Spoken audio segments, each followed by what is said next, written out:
오늘 받으실 하나님의 말씀 함께 보겠습니다. 고린도전서 13장 13절 말씀입니다. 신약성경 279면이 되겠습니다. 고린도전서 13장 13절 한 절 말씀입니다. 우리 같이 한번 한 마음으로 합독하도록 하겠습니다. 함께 읽겠습니다. 그런즉 믿음, 소망, 사랑 이 세 가지는 항상 있을 것인데 그 중에 제일은 사랑이라. 아멘. 저는 오늘 이제 창원어부 상자도 있고, 그리고 내일부터 특별 작전 기도회도 있고요. 돌아오는 주일은 또 우리가 교회 초청 영혼 구원하는 그러한 일도 있는데, 크게 이제 세 가지가 우리 앞에 있어요. 그래서 하나님 어떤 말씀을 전하면 좋을까 생각하다가 우리가 많이 알고 있는 사랑장, 고린도전서 13장 이 마지막 결론 말씀을 가지고 우리가 이웃을 사랑할 뿐만 아니라 또 우리가 영혼을 사랑하는 것은 영혼을 구원하는 일이잖아요. 그래서 사랑에 대해서 말씀을 함께 나누고자 합니다. 제목을 한번 읽어볼까요? 시작. 사랑하며 살라. 자, 사랑하며 살라. 오늘 여러분 조금 전에 읽었던 13절 말씀을 자세히 한번 보면 성경에서 꼭 있어야 되는 것이 세 가지가 있다고 말합니다.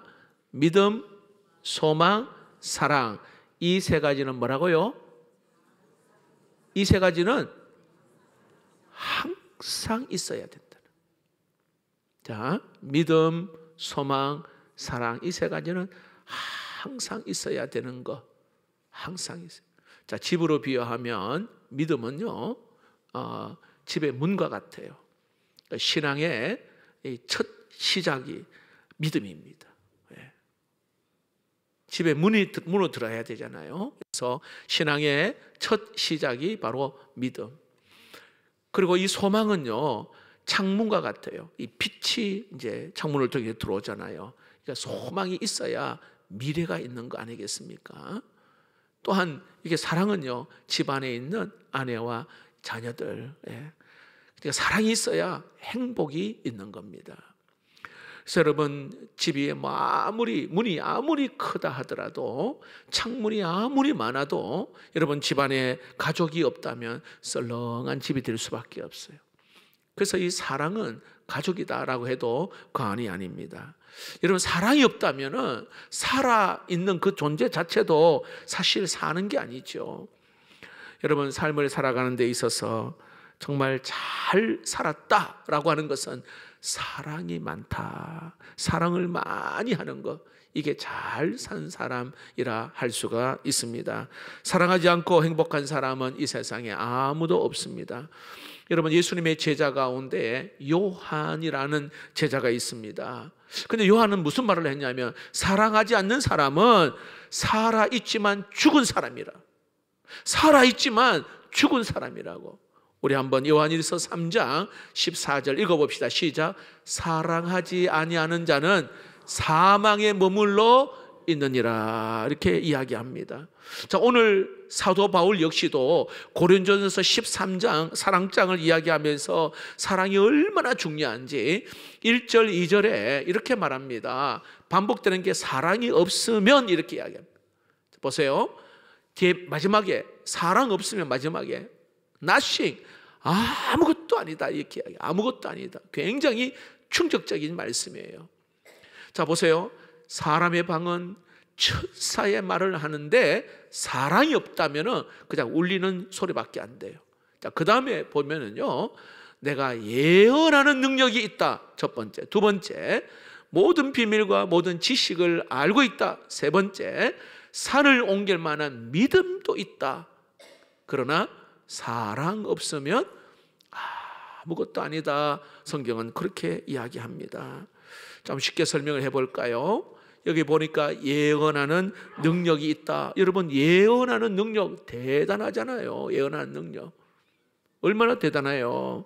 미래를 안단 말이죠. 야, 내가 어디에 투자할 것인가 안다면 아마 세계적으로 최고의 부자가 될 것입니다. 예언하는 건데 아는데요. 지진이 어디서 일어난다는 거 안다면은요, 얼마나 놀라운 일입니까? 자, 그러나 그런 예언하는 능력이 있어도 사랑이 없으면 미래를 알아도 아무것도 아니다. 아무것도 아니다. 또한 여기에 모든 비밀과 모든 지식을 안다. 이것도 역시 대단한 일입니다. 새로운 신약을 개발하여서 암 환자들에게 좋은 소식을 전하는 거 정말 대단한 일입니다. AI보다도 100배나 더 지식이 있다. 참 놀라운 일입니다. 난리 날 겁니다. 그러나 성경은 그런 지식이 있어도 사랑이 없으면 낫시 아무것도 아니다. 또 뭐라고 말합니까? 산을 옮길 만한 능력이 있다고 말해요. 기도하면 막 병자가 낫고, 믿음도 있고 능력이 있습니다. 놀라운 일입니다. 그러나 여기에 사랑이 없으면 그건 역시도 아무것도 쓸모가 없다. 그래서 결론적으로 오늘 여기에 사랑 없으면 가치가 없는 삶이라 이렇게 말씀하고 있는 겁니다. 그러면 여러분, 대부분의 사람들은 이 주위의 사람들에게 인사 한번 하는 거, 따뜻하게 손 한번 잡아주는 거, 또 내게 있는 것 하나 이렇게 나눠주는 거, 여러분 또 따뜻한 말 한마디 건네는 거, 이거 별거 아니라고 생각하지만은 굉장히 중요해요. 이렇게 사랑이 여기에 묻어가는 거잖아, 그렇죠? 예. 여러분, 10계명은 1계명부터 10계명까지 있잖아요. 1계명부터 4계명까지는요 하나님을 사랑하라 이 내용입니다. 5계명부터 마지막 10번째까지는요 이웃을 사랑하라 이런 내용입니다. 결론은 10계명의 모든 결론이 뭐냐 하면 한마디로 이야기하면 사랑하며 살라라고 기록한 내용입니다. 어느 날 유대 젊은 청년이 예수님께 찾아와서 정말 내 인생에 있어서 가장 중요한 게 뭡니까? 라고 질문을 합니다. 예수님이 말씀하십니다. 하나님을 사랑하고 이웃을 사랑하는 것이라고 말합니다. 마태복음 22장에 명확하게 나와 있습니다. 예수께서 이르시되 내 마음을 다하고 목숨을 다하고 뜻을 다하여 주 너의 하나님을 사랑하라 하셨으니 이것이 크고 첫째 되는 계명이요 둘째도 그와 같으니 내 이웃을 내 자신같이 사랑하라 하셨으니 이 두 계명이 온 율법과 선지자의 강령이니라. 다시 말합니다. 예수님께서 정말 인생에 있어서 제일 중요한 것은 위대하게 되고 성공하게 되고 부자가 되는 거 이렇게 말하는 것이 아니라 하나님을 사랑하고 그리고 이웃을 내 몸과 같이 사랑하는 것, 이것이 제일 중요하다라고 말씀합니다. 여러분 기억하십시오. 우리는 하나님을 사랑하고 이웃을 사랑하기 위해 태어난 자인 줄로 믿습니다. 하나님 사랑은요 하나님을 경외합니다. 주님을 닮아가는 거예요. 이웃을 사랑하는 거, 구제하고 그 이웃에게 복음을 전한 거, 이게 이웃 사랑입니다. 근데 이 모든 일에 사랑을 빼버리면은 nothing, 아무것도 아니다. 자, 그렇다면 여러분 어떻게 사랑하면 좋을까요? 어떻게? 한번 따라해 봅시다. 예수님처럼 사랑하며 삽시다. 우리 교회를 나오신 지 얼마 안 되신 분은 성경을 꼭 한번 보시면은 예수님, 우리 하나님이 우리에게 주신 사랑은 주는 사랑이에요. 주는. 예수님이 그 사랑을 우리에게 보여주셨거든요. 예수님은 목마른 여인에게 물을 주셨어요. 생수를 주셨단 말이에요. 예수님은 베세다 들녘에서 배고픈 이들에게 빵을 주셨습니다. 예수님은 눈먼 바디메오의 눈을 뜨게 하고 빛을 우리 주님이 주셨어요. 예수님은 외로운 자에게, 나사로에게 삭개오의 친구가 되어주셨어요. 예. 때로는 예수님은 포도주가 모자라 걱정하고 있는 마리아에게 포도주를 만들어 주셨습니다. 예수님은 자기를 판 가룟 유다의 발을 씻어 주었어요. 예수님은 자기를 배신한 이 베드로에게 사명을 주셨어요. 이 주시는 사랑, 주는 사랑. 예수님의 눈은 바로 이렇게 사랑의 눈길입니다. 예수님의 그 숨결은 사랑의 호흡과 같습니다. 예수님의 그 말은 사랑의 말입니다. 예수님의 그 발은 사랑의 발걸음. 그래서 예수님의 몸과 예수님의 그 모든 시간은 바로 사랑하는 데 모든 삶을 드렸음을 알 수가 있습니다. 그러므로 하나님은 오늘 우리도 예수님처럼 사랑하기를 원하고 계십니다. 여러분, 하나님의 사랑은요, 주는 사랑. 우리가 잘 알고 있죠. 하나님이 세상을 이처럼 사랑하사 독생자를 주셨으니. 저와 여러분을 위해서 지옥 갈 죄로 말미암아 영원히 죽을 수밖에 없는 저와 여러분을 위해서 하나님이 그 아들 독생자 예수 그리스도를 우리에게 주셨다, 보내셨어요. 너가 대신하여 양충만을 위해서 죽어라. 여러분을 위해서 대신 내가 죽어야 되는데 우리 예수님이 이 땅에 오셔서 나를 대신해서 죽으셨어요. 주는 사랑입니다. 여러분, 사랑은, 우리 주님 말씀하신 사랑은 시간과 물질과 내 인생을 주는 그 사랑. 성경은 주는 사랑이라. 자, 그렇다면 여러분, 사랑을 어떻게 하면 잘 할 수 있을까요? 두 가지만 말씀을 함께 나눕니다. 읽어봅시다. 시작. 사랑은 지금 하는 것입니다. 네. 사랑은 지금 해야 돼. 여러분, 그런 말이 있잖아요. 종이 울릴 때까지는 종이 아닙니다. 그렇잖아요. 울려야 종이에요. 그런 말 들어보셨죠? 노래는 부르기 전까지는 노래가 아닙니다. 불러야 노래입니다. 사랑은 표현하기 전까지는 사랑이 아닙니다. 성경은 말합니다. 기회 있을 때마다 여기 지금 선을 베풀라. 자, 갈라디아서 6장 10절입니다. 기회 있는 대로 모든 이에게 착한 일을 하되라고 말합니다. 자, 기회 있는 대로 선을 베풀라 말합니다. 자, 우리에게는 내일이라고 하는 것이 장담하고 있지는 않아요. 내일을 알 수 있는 사람은 아무도 없어요. 그러므로 지금 기회 있는 대로 여러분, 아내를 사랑하고 남편 사랑하고 자녀 사랑하고 이웃 사랑하고 성도 사랑하고 직장 동료 사랑하는 은혜가 있기를 축복합니다. 지금이에요. 지금 해야 되는 거예요. 여러분, 지금이라는 시간이 굉장히 중요한데 어떤 사람은 그냥 하수구에 물 붓듯이 그냥 막 시간을 보내는 사람이 있어요. 굉장히 중요해요. 여러분, 지금이라는 시간은 다시 돌아오지 않습니다. 여러분, 다투고 싸울 시간이 없단 말이죠. 사랑하기에도 부족한 시간을 살고 있음을 여러분 깨닫는 은혜가 있기를 축복합니다. 사랑하기 가장 좋을 때는 지금입니다. 지금. 사도 요한이요, 처음부터 사랑의 사도가 아니었어요. 이 사도 요한은 별명이 우레의 아들, 천둥의 아들이라고 하는 성격이 굉장히 급한 사람이 사도 요한이었습니다. 별명이 우레의 아들, 천둥의 아들이었습니다. 얼마나 성격이 급했으면 마가복음 그 3장에 보면 사마리아 사람에게 복음을 전했는데 이들이 복음을 안 받아들이니까 하나님 하늘에서 불을 내려서 다 죽여버리십시오. 이렇게 말할 정도로 급한 사람, 이 불같은 사도 요한이 사랑의 사도가 되었어요.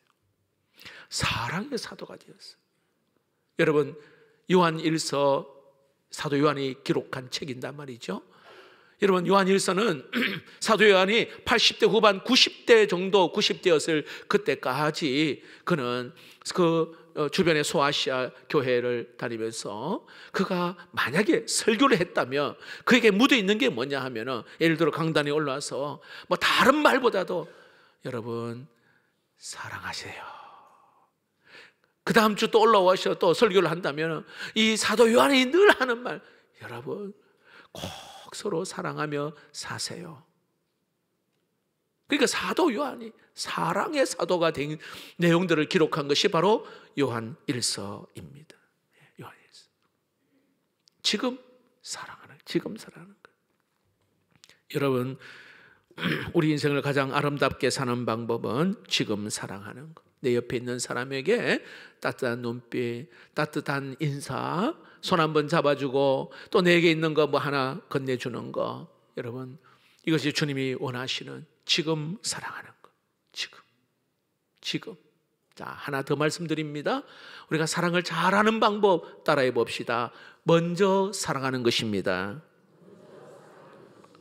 남이 나를 사랑해 줄 것을 기다리는 것이 아니라, 여러분, 우리 예수님, 하나님은 요한 1서에도 4장에 나와 있죠. 하나님이 먼저 우리를 사랑하셨다 성경은 말합니다. 자, 이 사랑을 본받아 우리도 먼저 사랑할 수 있기를 축복합니다. 현대인들은요, 얼마나 이기심에 감옥에 갇혀 있는지 몰라요.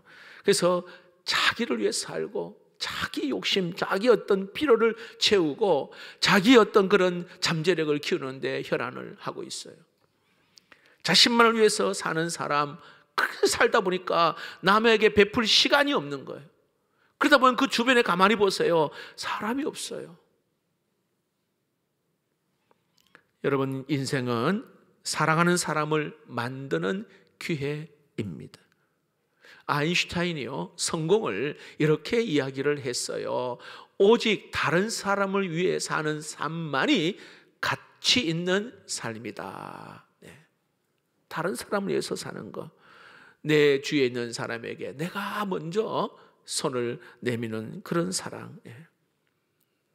여러분, 어떤 사람을 사랑하기가 쉬울까요? 어떤 사람?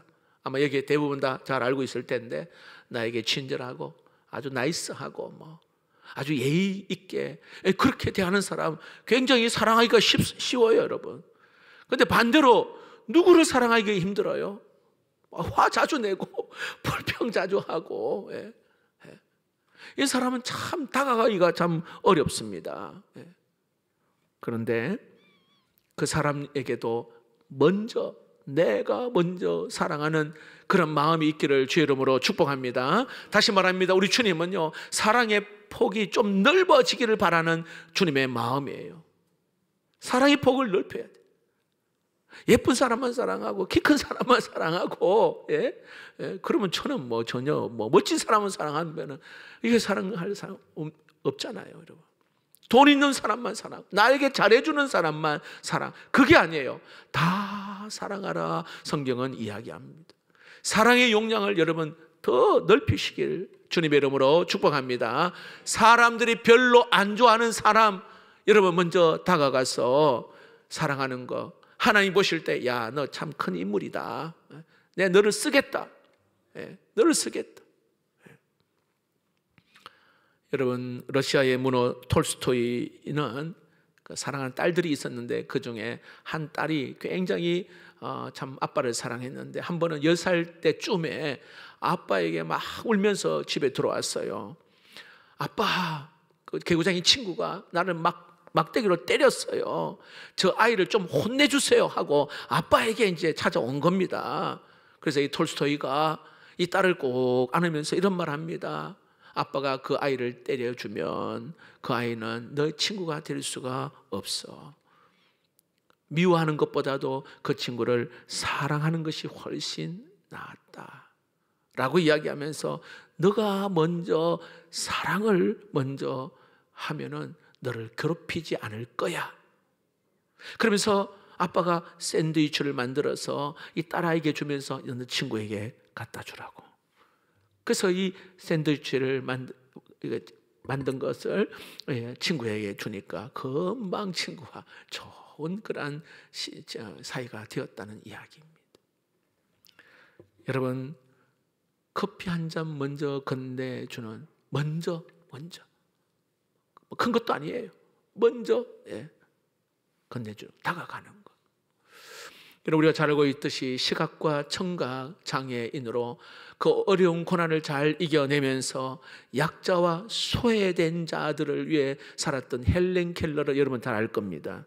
그분이 이런 이야기를 했어요. 여러분, 앞도 보고 앞도 못 보고 듣지도 못한 사람이 이렇게 말합니다. 인생은 흥미진진한 일인데 남을 위해 살 때가 가장 흥미진진하다, 이렇게 이야기했어요. 남을 위해서 사는 게. 여러분, 주님은 소극적인 사랑이 아니라 적극적인 사랑을 이야기해요. 나에게 다가온 사람만 사랑하는 것이 아니라 나를 사랑하지 않는 사람, 때로는 내게 한 번도 웃어주지 않는 사람, 내가 10번 인사했는데 한 번도 인사를 받아주지 않는 사람, 먼저 내가 다가갔어. 다시 말합니다. 사랑의 주도권을 가지고 사랑하는 것. 오늘 성경 그 이야기합니다. 여러분이 먼저 미소를 지으시고 먼저 인사하시고 먼저 손 내미시고 먼저 문자 보내는 은혜가 있기를 축복합니다. 교회 나오신 지 얼마 안 된 분이 저에게 목사님 어떻게 아무나 다 그래 환하게 웃고 그래 인사합니까? 이런 궁금해서 아마 질문하신 것 같아요. 근데 여러분, 하나님께서 저에게 주시는 마음이 뭐냐 하면은 나는 아예 사랑하기로 마음을 딱 먹었어요. 작정을 했어요. 물론 때로는 여러 가지 기분 나쁘고 이런 게 있을 수 있죠. 그러나 하나님, 내가 사랑하기로 내가 딱 마음을 먹었단 말이죠. 여러분, 가족들도 마찬가지고 직장 동료 굉장히 불편할 수도 있어요. 그럼 내가 사랑한다. 사랑하기로 딱 결심을 하고 하나님이 주시는 그 마음, 그 마음으로 먼저 여러분들이 다가가고 사랑을 표현할 수 있기를 주 이름으로 축복합니다. 주위에 있는 사람들에게 사랑을 베풀 때 하나님이 그것을 기억하셔요. 우리의 선행을 우리 주님이 갚아주신단 말이에요. 하나님이 갚아주시는 것은 너가 하나 줬으니까 그럼 내가 하나 주겠다, 이 정도가 아니에요. 30배, 60배, 100배 이상으로 축복해 주실 줄로 믿습니다. 자, 보십시오. 성경을 감아 보세요. 주고 이렇게 하나님 앞에 드리고 이렇게 나누는 거, 성경에는요 씨를 뿌리는 것으로 비유하셔요. 심는 것으로 비유를 하신다 이 말이에요. 자, 준다. 자, 내가 주잖아요. 그러면 내 손에는 없어요. 그렇잖아요. 허전합니다. 줘버리니까. 그런데 성경에는 뭐라고 말해요? 누군가에게 주는 것은 심는 것이다, 씨를 뿌리는 것이다 라고 말씀한단 말이죠. 자, 심었어요. 씨를 뿌렸단 말이에요. 어떤 일이 일어납니까? 싹이 나고 열매가 맺혀지잖아요. 자, 여러분, 우리가 텃밭이나 화산이나 다 그런 경험을 하잖아요. 신기하게도 씨를 뿌렸는데 얼마 지나서 싹이 나고 열매가 맺힌단 말이죠. 우리가 누군가에게 주고 나눈다, 하나님 앞에 드린다, 없어지는 게 아니에요. 여기에 씨를 뿌리고 씨앗을 심는 것입니다. 심고 뿌렸으면 반드시 여러분 여기에 열매가 있다는 것, 이게 여러분 자연의 법칙이기도 하고 하나님의 법칙이고 그리고 영적인 법칙인 줄로 믿습니다. 자, 그렇다면 여러분 축복의 그 씨앗을 여기에 심는다면 여러분 좋은 땅에 심어야 열매가 맺히는 거 아니겠어요? 좋은 땅. 좋은 땅에 30배, 60배, 100배 열매가 있다고 했거든요. 좋은 땅은 어디일까요? 좋은 땅. 자, 성경을 가만히 한번 여러분 보십시오. 하나님이 계속 심고 계속 주고 하라는 곳이 어디냐면 가난하고 소외된 자들, 과와 과부와 나그네 된 자를 여기에 긍휼을 여기라, 주라. 성경은 계속 그 이야기합니다. 소외된 자, 사회적 약자에 대하여 이렇게 나누어 주라. 이게 성경에 수십 번 나와요. 수십 번. 잠언 19장 17절 말씀입니다. 같이 한번 읽어봅시다. 시작. 가난한 자를 여호와께 구워드리는 것이니 그의 선행을 그에게 갚아 주시리라. 할렐루야. 와, 가난한 자 도와주는 것은 하나님께 구워드리는 것이라 이야기합니다. 하나님 반드시 갚아주셔요. 성경의 말씀입니다. 또한 여러분, 우리가 이 축복의 씨앗을 만약에 심는다면 좋은 땅은 어디일까요? 바로 하나님의 나라를 위하여 복음과 선교하는 그 일입니다. 자, 이 나라가 대한민국, 이 조선 땅이 140년 전에 이 땅에 선교사님이 오셔가지고 가장 먼저 한 일이 학교를 세우고 병원을 세우고 그리고 여러 가지 어떤 그런 사회적 기업들을 세워가면서 이 나라가 지금까지 이렇게 하나님이 축복하셨어요. 지금도 마찬가지로 우리 선교사님들이 가 있는 그 선교지에 우리의 사랑과 물질을 우리가 전하며 거기서도 역시 여러분 계속해서 심는 그러한 일들을 하잖아요. 하나님이 감동하시는 좋은 땅입니다. 자, 그런데 여러분, 우리가 주라고 할 때에 이 말씀에 순종하려고 하니 굉장히 갈등이 있어요. 아마 여기 다 한 번쯤 있을 거예요. 나도 먹고 살기 힘든데, 우리의 교회도 어려운데, 우리의 어떤 기업이나 우리의 어떤 일터도 지금 지탱하기 어려운데 어떻게 그걸 나눠주고 베풀 수 있을까? 갈등을 아마 한두 번 했을 것입니다. 여러분, 기억하십시오. 부족의식, 빈곤의식, 결핍의식에 사로잡혀 있으면 순종 못합니다. 순종을 가로막습니다. 여러분, 늘 부족하다, 늘 없다, 결핍하다, 이것은 여러분 재벌이라도 여러분 그 사람은 그냥 가난한 자입니다. 빈곤의식, 결핍의식과 싸워야 되는 겁니다. 한번 생각해 보세요. 정말 나눠줄 게 없나요? 정말 여러분 도와줄 게 없을까요? 우리 자신을 한번 돌아보십시오. 예수 믿는 우리 모두에는 이렇게 받은 복을 세워 보아라, 성경은 말합니다. 받은 복을 세워 보라. 빈곤의식, 결핍의식, 여기에서 여러분 묶여버리면은 여러분 몇백억을 가진 재벌이라도 여러분 하나님의 나라와 때로는 가난하고 어려운 이웃들에게 단 1,000원도 못 씁니다. 내가 어떻게 이렇게 모은 돈인데. 그러나 여러분, 죽고 나면 다른 사람의 것이 됩니다.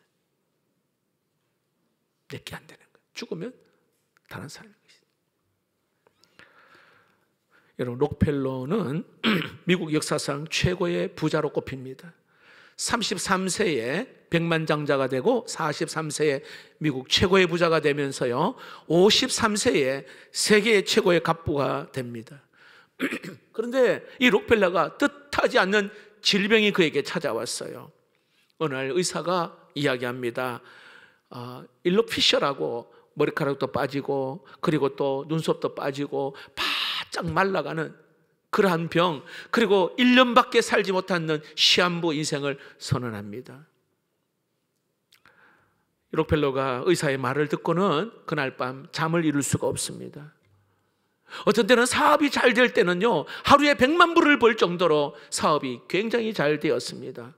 자, 그러나 그 이야기 듣고는요, 먹지도 자지도 못하고 그냥 계속 신음하고 있는 겁니다.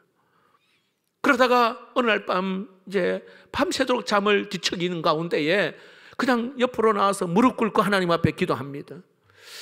자기는 교회를 다녔지만은 그냥 형식적으로 그냥 왔다 갔다 했던 그 신앙을 하나님 앞에 회개합니다. 진정한 그리스도인으로 살지 못했던 자기의 자신을 하나님 앞에 회개합니다. 자, 그러면서 그 마음속에 뭔가 따뜻한, 뭔가 확신을 가지는 그 마음이 생긴 거예요. 어떤 마음이냐? 한 번은 그가 이제 병원에 그 이제 복도를 뚝 지나가는데 휠체어를 타고 가는데 그 병원에 성경 문구가 하나 있어요. 주는 자가 받는 자보다 복이 있다. 그 말씀이에요.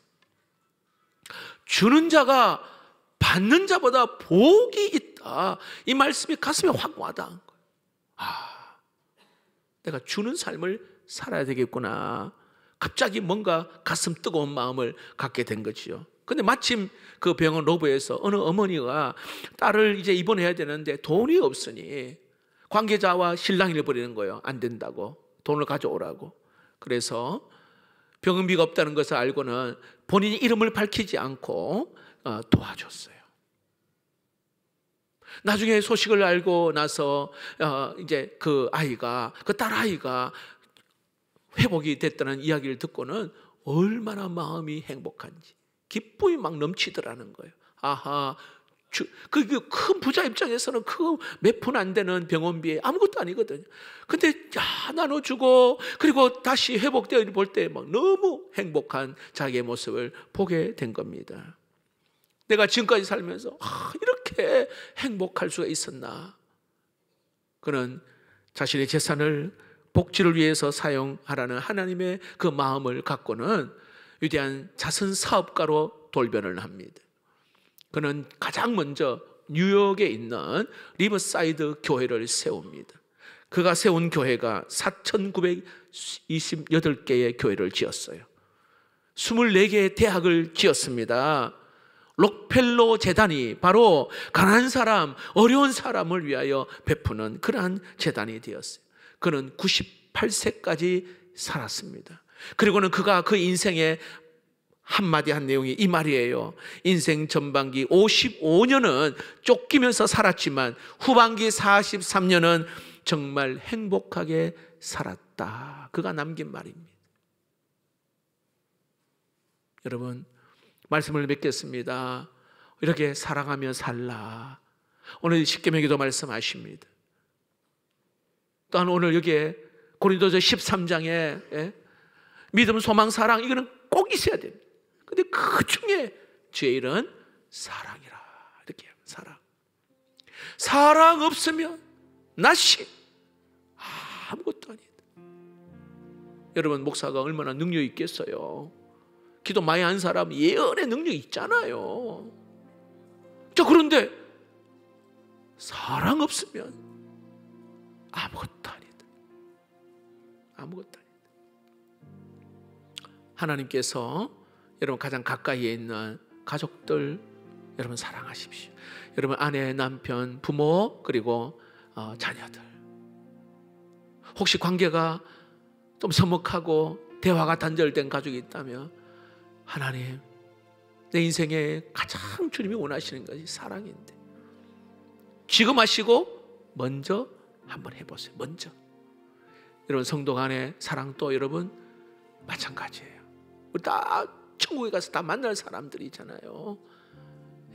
지금 미루지 마시고 지금 먼저 커피 한 잔 건네주시고 먼저 문자 보내시고 먼저 손 한번 내밀고 먼저 인사 한번 하는 거 먼저. 반드시 여러분 하나님이 이 사랑을 통하여서 우리에게 다시 뭔가 영적인 회복도 일어나고 삶의 회복도 일어나게 하실 줄로 믿습니다. 특별히 우리 교회가 굉장한 축복을 받은 것 중에 하나가 바로 이 영혼 구원하는 이 귀한 일에 힘을 다했어요. 여러분 한 영혼이 예수 믿고 구원받는 거, 예수 사랑, 예수 생명 전하는 거 굉장히 하나님이 큰 기뻐하시는 일이고요. 그리고 계속해서 우리가 받은 애가 많으니까 이웃들에게 이 사랑을 흘려보내는 거예요. 계속 흘려보낼 때 더 풍성한 은혜를 교회에 부어주신 것처럼 여러분의 가정과 여러분의 기업과 여러분의 어떤 직장에도 동일한 은혜를 주실 줄로 믿습니다. 찬양을 하나님 앞에 드립시다.